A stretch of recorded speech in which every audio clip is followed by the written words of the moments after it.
It was learning how to set goals. And mastering this unique process can have a powerful effect on your life, too. One morning at breakfast, shortly after I met Mr. Shoaff, he asked me if he could see my current list of goals. He said, "Let me see your list of goals, and let's go over them and talk about them. Maybe that's the best way I can help you right now." And I said, "I don't have a list." He said, "Well, is it out in the car or at home somewhere?" I said, "No, sir. I don't have a list anywhere." He said, "Well, young man, that's where we better start." Then he added, "If you don't have a list of your goals, I can guess your bank balance within a few $100s. Which he did, and that got my attention. I said, "You mean that if I had a list of goals, that would change my bank balance?" He said, "Drastically." That day I became a student of how to set goals, and sure enough, when I learned how, my whole life changed. My income, my bank account, my personality, my lifestyle, my accomplishments. So I'd like to share with you the best I have learned and practiced on goal setting.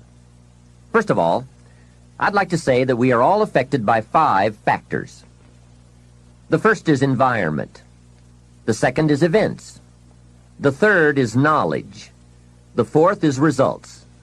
And the fifth, and often overlooked factor that affects our lives is our view of the future. Our dreams.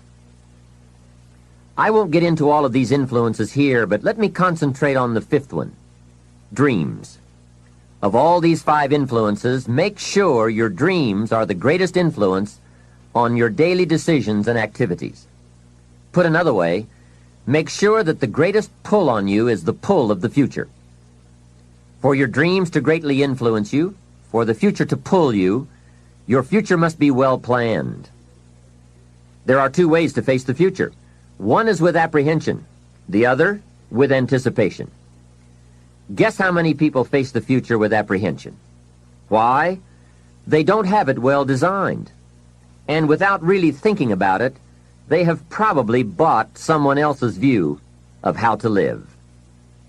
You will face the future with anticipation when you have planned a future you can get excited about, when you have designed your future results in advance. In this way, the future will capture your imagination. It will exert an enormous influence on you.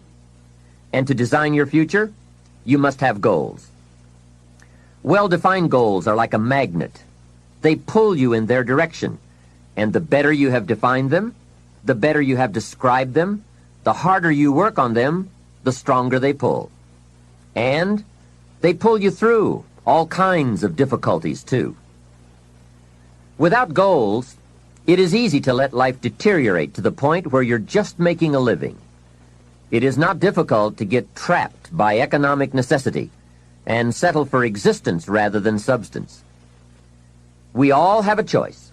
We can either make a living or design a life.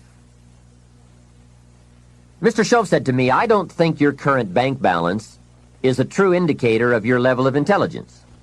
I was happy to hear that. He said, "I think you have plenty of talent and ability, and that you're much smarter than your bank balance indicates." And that turned out to be true. I was much smarter. My question to him was, then why isn't my bank balance bigger?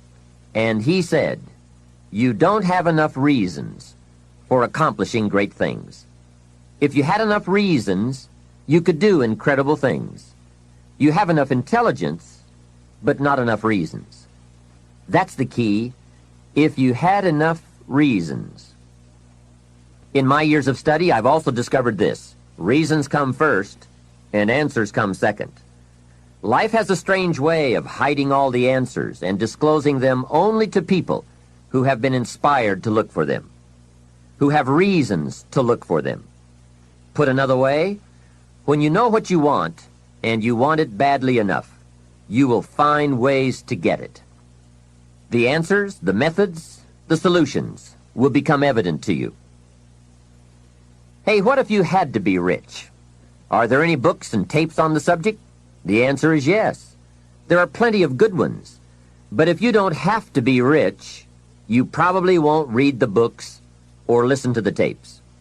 What drives us to find the answers is necessity. So work on your reasons first, answer second. Now, what are some of the reasons for doing well? It varies from person to person. I'm sure that if you did a little soul searching, you could come up with a fairly strong list of reasons why you want to accomplish great things. There are personal reasons, sometimes uniquely personal reasons. Some people do well for the recognition. Some do well because of the way it makes them feel.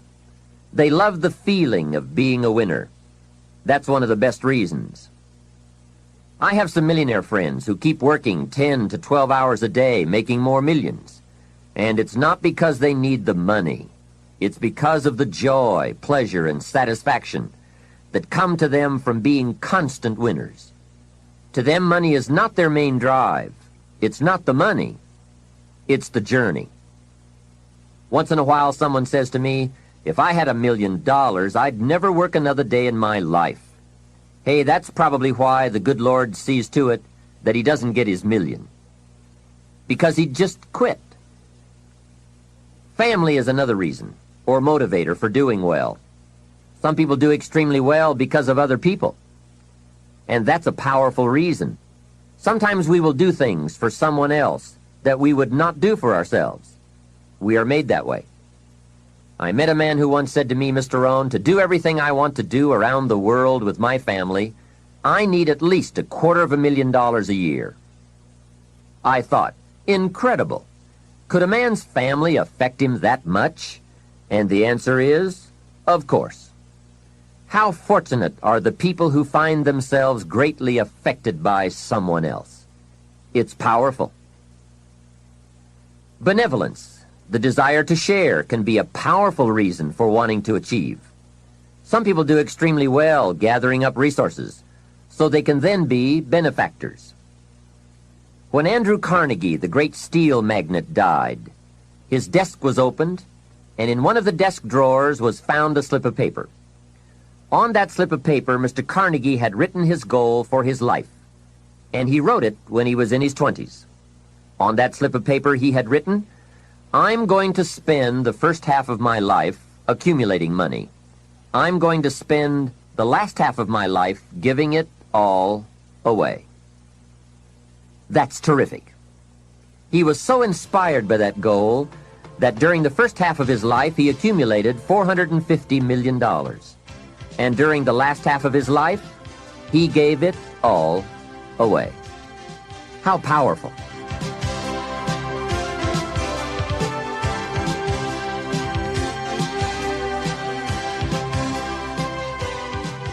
What has you turned on? What has you getting up early, hitting it hard all day, and staying up late? What has you inspired? Next question, what's got you turned off? When I found the answers to those two questions, my life exploded into change.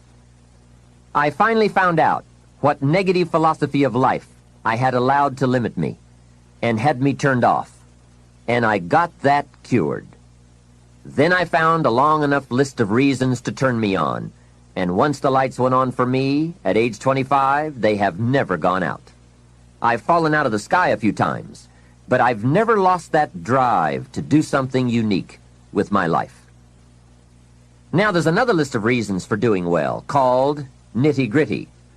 Those hard little reasons that can really affect your life. Sometimes it doesn't take much of a goal to start you in a brand new life direction. I now carry a few $100s in my money clip. It's only a few $100s, but the story behind why I do it reveals one of those reasons that greatly affected me. Just before I met Mr. Shoaff, I heard a knock at my door one day. When I opened it, there was a little girl selling Girl Scout cookies. And she gave me one of the finest sales presentations I've ever heard. A special deal, several flavors, and only $2. Back when you could get a lot for $2. And with a big smile, she very politely asked me to buy. And I wanted to. Big problem. I didn't have $2. And to this day, I can still clearly remember the pain and the embarrassment. I was a father, I had been to college, I was working, and I didn't have $2. Now, since I didn't want to tell her that, I did what I thought was next best. I lied to her. I said, "Hey, I've already bought lots of Girl Scout cookies. I've still got plenty stacked in the house." Now, that wasn't true, but it seemed to get me off the hook for the moment. She said, "That's wonderful, sir. Thank you very much." And she went away. After she had left, I closed the door, and that was the day I said, "I don't want to live like this anymore. I've had it with being broke, and I've had it with lying. I've had it with being embarrassed over not having any money in my pocket. I promised myself that day that this would never happen again. I picked a day and an amount, and I said, I'll never carry less." It was one of those reasons that still affects my life after all these years. So I now carry a few $100s in my money clip. I do that for two reasons, I guess. One reason is the way it makes me feel. That special feeling of having plenty. Mr. Shoaff said to me, "The first $500 you earn, put into your pocket, not in the bank. It feels much better in your pocket than it does in the bank." I've found that's true. But I also carry plenty in case I bump into another Girl Scout who's selling cookies. I'm ready. I remember walking out of the bank one day in Northern California where I lived at the time, and there were two little girls selling candy right outside the bank for some girls' organization. The first little girl walked up to me and said, "Mister, would you like to buy some candy?" I said, "I probably would. What kind is it?" She said, "It's almond roca." I said, "That's my favorite." She said, "Wonderful." I asked, "How much is it?" She said, "It's only $2. I thought, it couldn't be. Still $2 after all these years? I couldn't help remembering the Girl Scout and the cookies. I said, "How many boxes of that candy have you got?" She said, "I've got 5. And the other little girl standing there, she was selling candy too. I asked, "How many boxes do you have?" She said, "I've got 4. I said, "That's 9. I'll take them all." They said, "Really?" I said, "Yes. I've got some friends, so I'll pass them around." They got so excited, put all this candy together. I reached into my pocket and gave them $18. Now, when I've got the candy and they've got the money, that first little girl looks up and says, "Mister, you are really something." How about that? Can you imagine only spending $18 and having someone look at you in the face and say, "You are really something"? Now you know why I carry heavy. I'm not going to miss those chances anymore. It was a small goal, just a few $100s, but it had a big effect on my life. I have a dear friend, Robert Depew. Bobby used to be a school teacher in Lindsay, California, the olive capital. After he taught school for several years, he became a little weary of teaching and decided to get into sales. One day, without telling anyone, he quit his teaching job and jumped into sales. When he did, his brother poked fun at him. His brother said, "You're going to go right down the drain. You had a good teaching job. Now you're going to lose everything you have. You must be out of your mind." He put him down something fierce. Bobby said, "The way my brother acted made me so angry, I decided to get rich." Today, Robert happens to be one of my millionaire friends. The attainment of wealth is not just a matter of intelligence. Mostly, it's a matter of inspiration. So if you have strong enough inspiration, a strong enough reason, large or small, it can have an incredible influence on the direction of your life.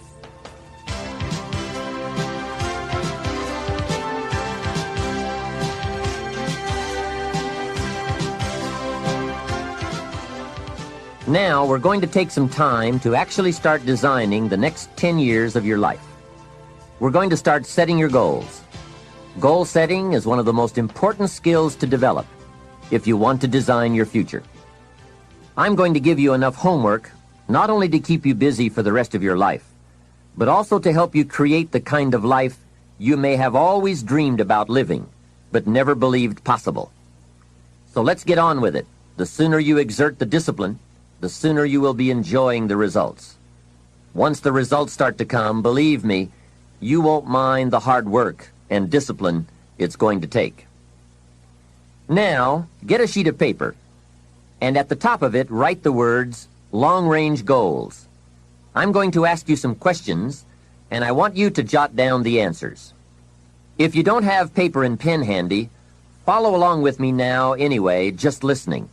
Then, later, listen again when you can write down your ideas. After I've asked the questions, which is the first part of this exercise, you can stop the tape and work on your answers. All right, let's start this exercise. The basic question you are going to answer is, what do I want within the next 1 to 10 years? I want you to take about 12 to 15 minutes and make a list of at least 50 things you want within the next 1 to 10 years. These are long-range goals. To help you get started with your list, consider these questions. What do I want to do? What do I want to see? What do I want to be? What do I want to have? Where do I want to go? And what would I like to share? Now, with these thought-starter questions in mind, answer the basic question. What do I want within the next 1 to 10 years? See how many things you can write down. At this point, don't take the time to describe in detail everything you want. This is the time for you to let your thoughts pour, to write fast and to abbreviate. For example, if you just write down 380, you'll know what that means. You don't have to describe the color and the interior of the car. You'll do that later in this exercise. I want you now just to abbreviate and write fast. Make the list as long as you possibly can. Try to write down at least 50 items, 50 things you want within the next 1 to 10 years. These are long-range goals. Spend about 12 to 15 minutes on this. After you've completed your list, you're ready for the next part of the exercise. Go through your list, and next to the things you think you can accomplish or acquire a year from now, write a number 1. Next to the things you think it will take 3 years to realize, write a 3. Next to the things it will take 5 years to accomplish, write a 5. And next to the things it will take 10 years to accomplish, write a 10.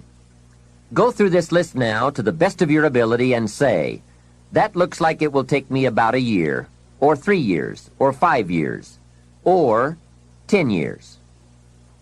Some big goals might be out there 10 years from now. Once you complete this part of the exercise, you might come to the conclusion that you need a lot more 3-year goals and less 1-year goals, for example, or that you need more 10-year goals. You see, while you're working on one goal, you must have something else in the planning stages. If you don't, what happened to some of the early Apollo astronauts could happen to you. After they came back from the moon, some of those astronauts experienced deep psychological and emotional problems. And the reason for that? Why, after you've been to the moon, now where do you go? That seemed to be the end, the finish. What later astronauts did was to make sure that they had major projects lined up after they returned from the moon trip. The way you enjoy life best is to wrap up one goal and start right on the next one. Don't linger too long at the table of success. The only way to enjoy another meal is to get hungry. Another thing to check for on your list is that you have included goals for each of these 3 important categories. First, make sure you've listed your economic goals, your goals for income, profits, and productivity. Second, make certain your list includes material items you want, tangibles, such as a home, a car, a boat, furniture, or jewelry. Don't attach the wrong importance to things, but they are important. Third, you'll want to include on your list goals for personal development. Write down all your personal development goals. Your goals to be more physically fit, to lose weight, to be more decisive, to be a more effective leader, to be a better communicator, to learn another language. Of course, there are other types of goals to consider: family goals, social goals, lifestyle goals. This is pretty heavy homework, but remember, whether or not you do your homework shows up in the marketplace as well as in the classroom.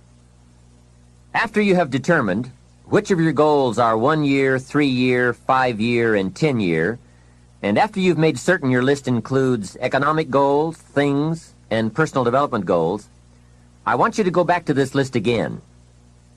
Now pick out the 4 most important 1-year goals, the 4 most important 3-year goals, the 4 most important 5-year goals, and the 4 most important 10-year goals. Those 16 goals will give you plenty of work for now.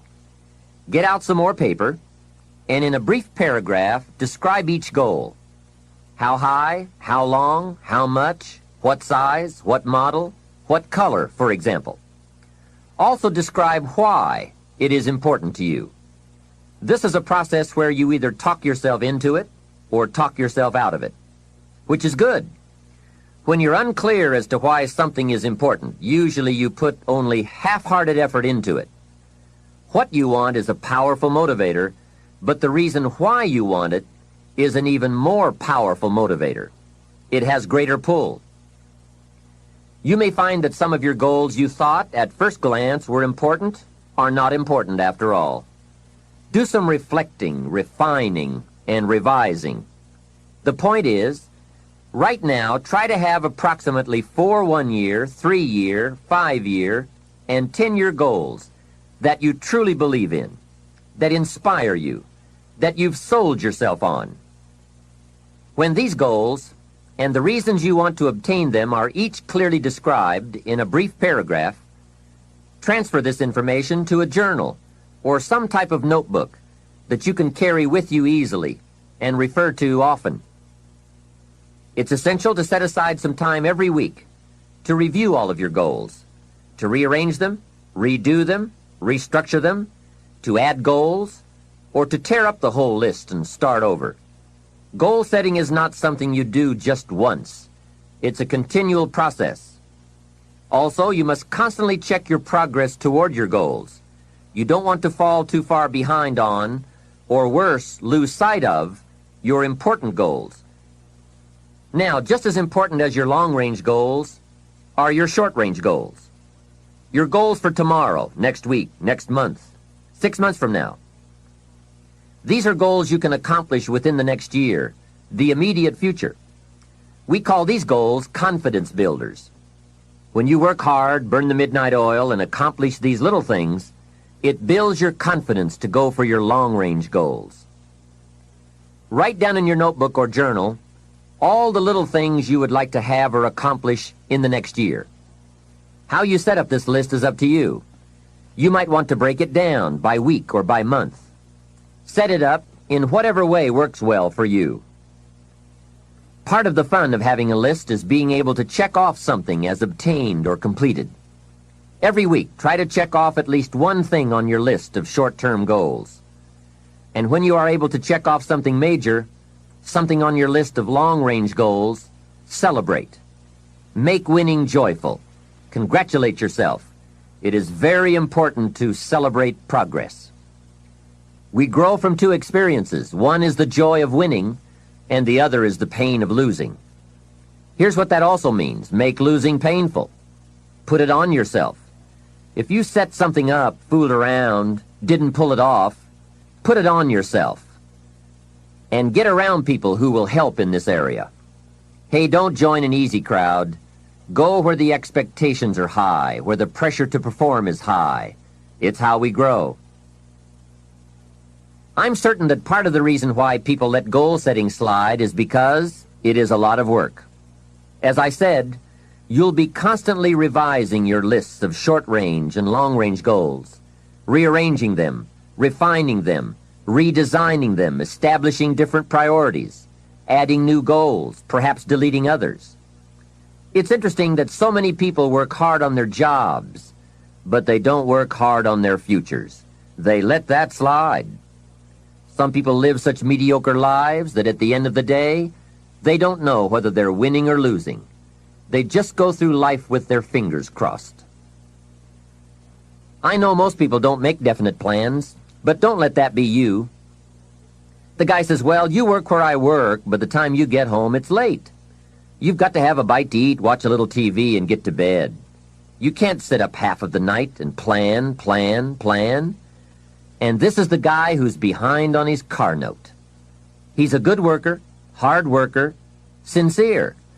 But I've discovered that you can be sincere and work hard all your life and wind up broke and embarrassed. You've got to be better than a good worker. You've got to be a good planner, a good goal setter. You've heard the old saying, the people who fail to plan are planning to fail. It's true. So work on your plans. Put yourself in the top few percent who put this power to work for themselves. Writing your goals down also shows you are serious. And to do better, you must get serious. You don't have to be... I'd like to share with you some further observations I've made on goal setting. Understand that your goals, whatever they are affecting you all day long. Your goals affect your handshake, your attitude, how you feel. Your goals affect how you look, how you dress, how you walk, how you talk. All day, every day. Your personality, conversation, activity. It's all affected by your goals. I asked a man one time, what are your goals for this month? And he said, if I could just scrape up enough money to pay these lousy bills. That was his goal. Hey, I'm not saying it isn't a goal. It is, but it's such a poor goal. It certainly isn't inspiring. You don't jump out of bed on Monday morning and say, oh boy, another chance to go out and scrape up the money to pay these lousy bills. The point is that goals should be fun. They should be big, challenging, rewarding. They should allow you to grow. Remember, too, that the major purpose of having a goal is not just to acquire the goal. The major reason for setting goals is to compel yourself to become the person it takes to achieve them. In other words, attaining the goal is of secondary importance. What's far more important is what you become in the pursuit of it. The greatest value in becoming a millionaire, for example, is not the $1 million. The greatest value is the skills, the knowledge, the discipline, and the leadership qualities you acquired in becoming a millionaire. It's the experience you acquired in planning, development, strategy. It's other qualities you acquired, such as courage, commitment, and willpower, to attract $1 million. You could lose everything you attained, but you could not lose the skills, knowledge, and experience you have obtained. Even better than having is being. Here's a most important question to spend some time answering. What kind of person will I have to become to get all I want? Write down a few thoughts on that. Write down some skills you'll have to develop, for example, and some of the things you're going to have to learn. Just spend a little time writing a few sentences on this. What kind of person will I have to become to get all I want? The answer to this will give you some personal development goals. Remember that income does not far exceed personal development. All of us have to do this kind of self-examination. I have to look at my own life and say, well, here's what I want, but am I willing to become what it takes to get what I want? If I'm too lazy, if I don't want to learn, read, study, and grow to become that kind of person, then I cannot attract what I want. Now, either I have to change my wants, or I have to change myself. Here are a few more key points I'd like to share with you on goals and designing your future. First, if you don't right now feel as if you're equipped to get all you want, just remember, ability will grow to match your strong dreams. That's why the goal-setting process we've discussed is so important. The more you work on this, the more ideas you will get on how you can change, how you can grow. I am nowhere near the person I was when I met Mr. Shoaff 25 years ago. I'm not that person anymore.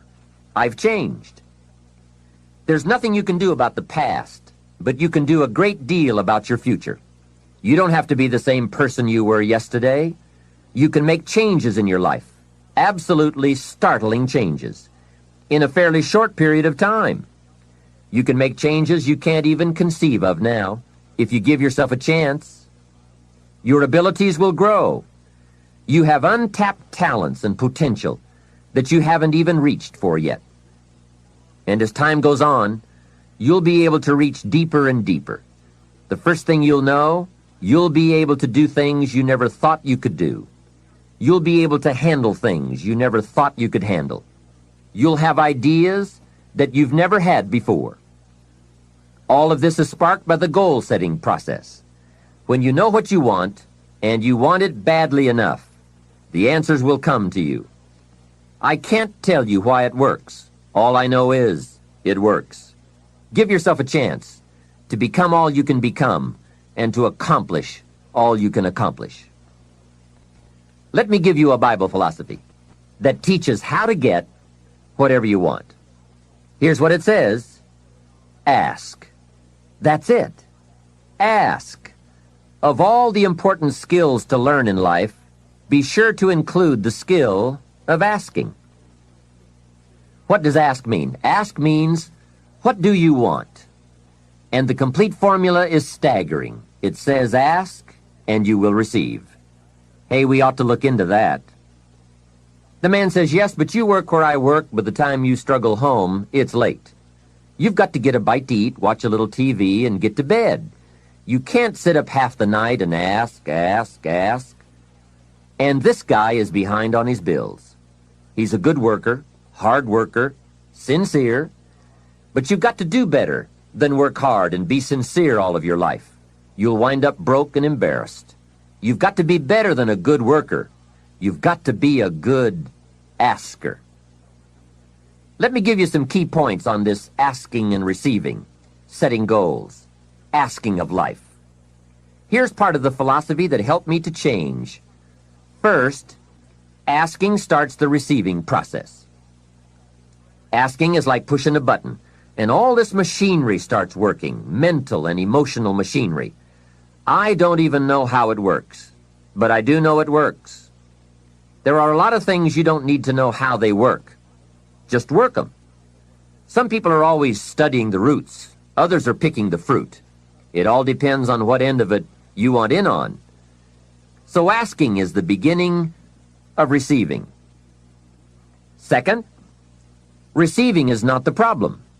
You don't have to work on receiving. It's automatic. So if receiving is not the problem, what is the problem? It's failing to ask.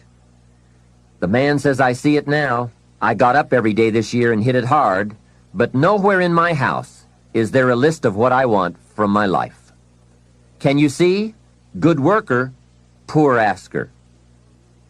Third, receiving is like the ocean. There's plenty, especially in this country. It's like an ocean here. Here, success is not in short supply.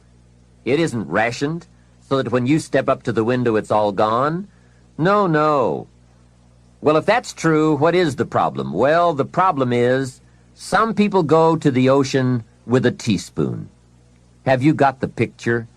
A teaspoon. What I suggest you do in view of the size of the ocean is trade your teaspoon for at least a bucket, and you will look better at the ocean with a bucket. Kids won't make fun of you. Now, here's something else to remember about asking. There are two ways to ask. One is ask with intelligence. It didn't say ask intelligently, but I'm sure it meant that. Don't mumble. You won't get anything by mumbling. Be clear, be specific. Intelligent asking means how high, how long, how much, when, what size, what model, what color. Describe what you want. Define it. Remember, well-defined goals are like magnets. The better you define them, the stronger they pull. And give your goals purpose. Answer both questions. What do I want? That's the object. And the second question, what for? That's purpose. Purpose is stronger than object. What you want is powerful and it will pull, but what you want it for is more powerful. Here's the second way to ask. Ask with faith. Faith is the childish part. It means believe you can get what you want like a child, not an adult. Many adults are too skeptical. They've lost that wonderful childlike faith and trust. Don't let that happen to you. Believe in, have faith in yourself and your goals. And get excited like a child. Childlike enthusiasm. Nothing can beat it.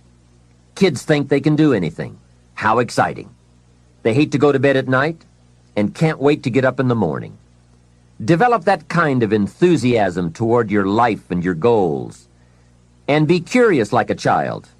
Kids can ask 1,000 questions.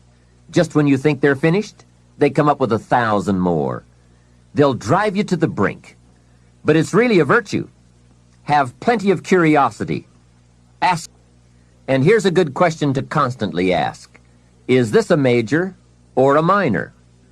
By asking that question, you will reduce the amazingly natural tendency to spend major time on minor things. In sales training, we are taught that major time is the time spent in the presence of the prospect, while minor time is the time spent on the way to the prospect. If you're not careful, you will spend more time on the way to than in the presence of. So in sales we teach, don't go across town till you've gone across the street. Wouldn't it be wise to make an evaluation if you're in sales and ask, how much time am I spending in the presence of, and how much time on the way to? Majors and minors. What a great discipline to exercise. It also reads, don't spend minor time on major things. It's easy to get values mixed up. The man spends 3 hours watching television and only 30 minutes playing with his kids. Something is probably out of line there, right? It also reads, don't spend major money on minor things. If you spend more on candy than on audio cassettes like this, or books, that would be foolish, right? Here is a great goal-achieving tip. Don't mistake movement for achievement. It's possible to be busy all day, come home exhausted, and only then realize that very little of your day consisted of productive activities in the pursuit of your goals. Don't get faked out by being busy. The man says, I've been going hard all day. I've really put in the hours and the effort. But here's the major question. Doing what? It isn't going hard all day that counts. It's the doing what, the value that counts. Another essential is concentration. This is one of those difficult things, especially in a society where there are so many voices asking for our attention. The television voices, the radio voices, your family voices, the friends' voices, social voices, business voices, advertising, commercials. Isn't it amazing? You can turn off the television and the commercials keep running. How do you turn them off in your mind? That is the challenge to be mastered. The best use of time comes from putting plenty of value in it, and concentration means you take that challenge seriously. It's called careful investment for maximum results. Concentration. The big sports stars will tell you the cost of not concentrating. Just a little slip of concentration, and they put one by your feet. And there goes first place, and maybe the big money. So writing a letter, concentrate. Making a call, having a conversation. Trying to solve a problem, concentrate. You won't believe the effect this will have on your life. Now, there is a time to let your mind wander, but it's a time you designate specifically for that purpose. At that appointed time, you can go off for that walk on the beach or that drive to the mountains, away from business. Let the breezes blow and your mind soar. Do some dreaming. That's healthy. But do it at that pre-planned time. At all other tasks, concentrate. Another aspect of managing goals and time is constant review. There's just no way to keep on target with your priorities without this. Whether it's business goals, personal goals, family goals, or investment goals, they must all be reviewed to see if you are on track, which is all the more reason for writing them down. Careful goal setting could be the time management answer you've been looking for. Goals well defined and well described and well thought out make us look carefully at the time we have and how to get the most from it to make all of our dreams come true. The answers to do better come from the necessity to do better. You will undoubtedly be amazed at the ideas you can come up with for the use of your time when goals and purpose have you stimulated to the maximum. Now there is a last main point to consider. You won't get everything you want. What a statement to make after studying how to get whatever you want. But you won't get everything you want, and the reason is it's not that kind of planet. Sometimes it's going to hail on your crop and rain on your parade. I'm sure you are very well aware of this. But in my opinion, if you work the system I've just shared with you, you will get more than plenty. More often than not, you will get what you want. Those are good odds. There's no telling what you can do when you get inspired by results in advance. There's no telling what you can accomplish when you have goals and you believe in them. Just try this system for 90 days. Just try it. It may work even better for you than it has for me. I wish that for you.